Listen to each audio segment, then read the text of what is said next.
Assalamualaikum warahmatullahi wabarakatuh. Perkenalkan, nama saya Dwi Rahma Febriani dari Rombel 3A dengan NIM 1401419023.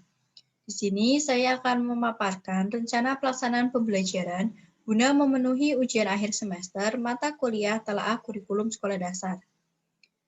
Rencana pelaksanaan pembelajaran yang akan saya paparkan yaitu rencana pelaksanaan pembelajaran kelas 4 semester 1, tema 4 berbagai pekerjaan, subtema 1 jenis-jenis pekerjaan, muatan terpadu bahasa Indonesia, IPS, dan IPA, pembelajaran ke-1 dengan alokasi waktu 1 hari.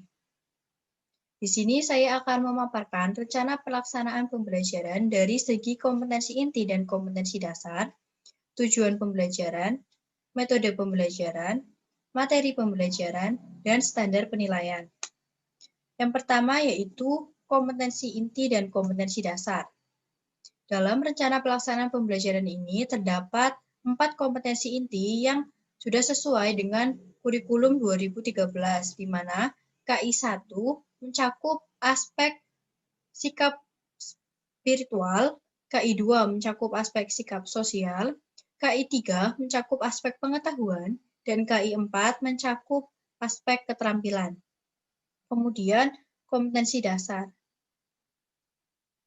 Dalam rencana pelaksanaan pembelajaran ini terdapat 3 muatan pelajaran, di antaranya yaitu muatan pelajaran bahasa Indonesia, IPS, dan IPA.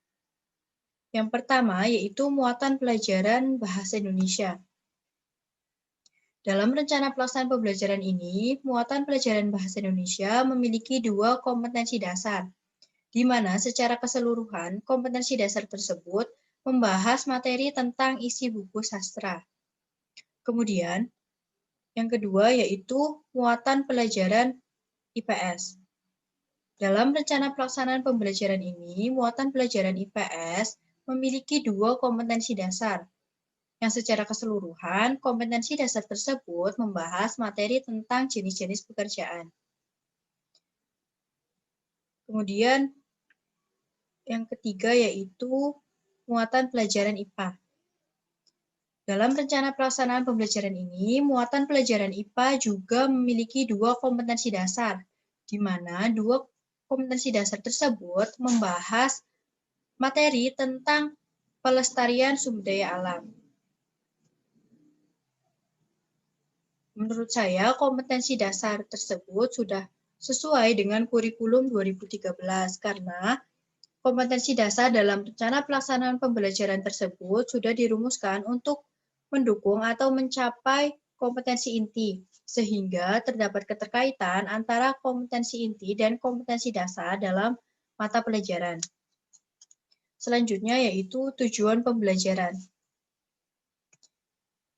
Dalam rencana pelaksanaan pembelajaran ini terdapat 6 tujuan pembelajaran. Yang pertama, setelah membaca teks cerita pelestarian alam, siswa mampu menilai tokoh yang ada dalam cerita dengan detail. 2. Setelah membaca teks cerita pelestarian alam, siswa dapat menganalisis watak tokoh dengan detail. 3. Setelah menyimak video tentang pekerjaan di pegunungan, siswa mampu membandingkan jenis-jenis pekerjaan yang ada di sekitar mereka dalam bentuk diagram Venn dengan benar. 4. Setelah membuat diagram Venn, siswa mampu mengembangkan laporan-laporan tentang jenis pekerjaan dalam bentuk tulisan dengan lengkap. 5. Setelah mengamati gambar, siswa mampu menginformasikan pentingnya menjaga keseimbangan alam dan kelestarian sumber daya alam dengan benar. 6. Setelah mengamati gambar, siswa dapat menuliskan contoh kegiatan yang dapat menjaga keseimbangan dan kelestarian sumber daya alam dengan benar. Menurut saya, tujuan pembelajaran tersebut sudah sesuai dengan kurikulum 2013 dan sudah memuat komponen audiens yaitu siswa, behavior yaitu kemampuan yang akan dicapai, condition yaitu kondisi atau aktivitas yang akan dilakukan, dan degree yaitu tingkatan pencapaian siswa yang diharapkan setelah mengikuti serangkaian proses pembelajaran.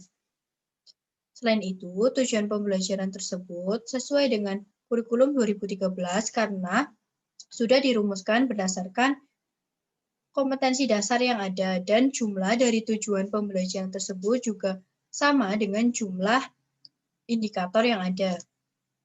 Selanjutnya yaitu metode pembelajaran.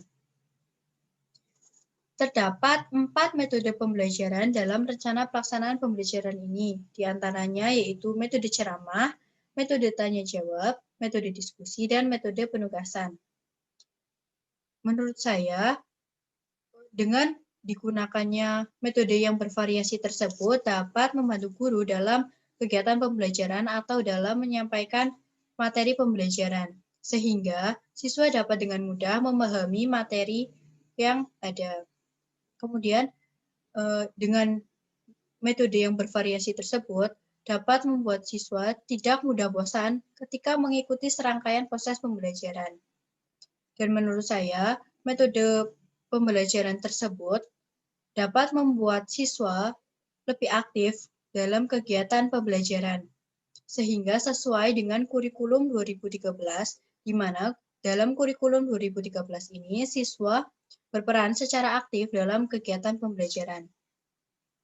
Metode-metode tersebut juga menurut saya sesuai jika digunakan kepada kegiatan pembelajaran secara jarak jauh di masa pandemi seperti saat ini. Karena dengan menggunakan metode yang bervariasi tersebut, walaupun kegiatan pembelajaran dilakukan secara jarak jauh, akan tetapi tetap dapat merangsang dan membuat siswa lebih aktif dalam kegiatan pembelajaran. Selanjutnya yaitu materi pelajaran. Materi pembelajaran dalam rencana pelaksanaan pembelajaran ini mencakup 3 materi ajar, yaitu pendapat tentang tokoh cerita, jenis pekerjaan, dan pentingnya menjaga keseimbangan alam. Materi pembelajaran tersebut menurut saya sudah sesuai dengan kurikulum 2013 karena materinya sudah relevan dengan indikator pencapaian kompetensi yang ada dan sudah relevan dengan apa yang ada di dalam tujuan pembelajaran. Kemudian, standar penilaian. Dalam rencana pelaksanaan pembelajaran ini, menurut saya sudah sesuai dengan kurikulum 2013 dan penilaiannya juga sudah disesuaikan dengan kegiatan pembelajaran di masa pandemi saat ini. Dalam rencana pelaksanaan pembelajaran ini, penilaian dilakukan mencakup 3 ranah, yaitu ranah sikap, pengetahuan, dan keterampilan. Penilaian sikap dinilai melalui tanggung jawab siswa dalam mengerjakan tugas. Penilaian pengetahuan dinilai melalui tes menggunakan Google Form. Sedangkan penilaian keterampilan dinilai melalui unjuk kerja siswa dalam mengimplementasikan kegiatan menjaga keseimbangan dan kelestarian alam. Cukup sekian pemaparan dari saya. Apabila terdapat kesalahan, saya mohon maaf. Terima kasih. Wassalamualaikum warahmatullahi wabarakatuh.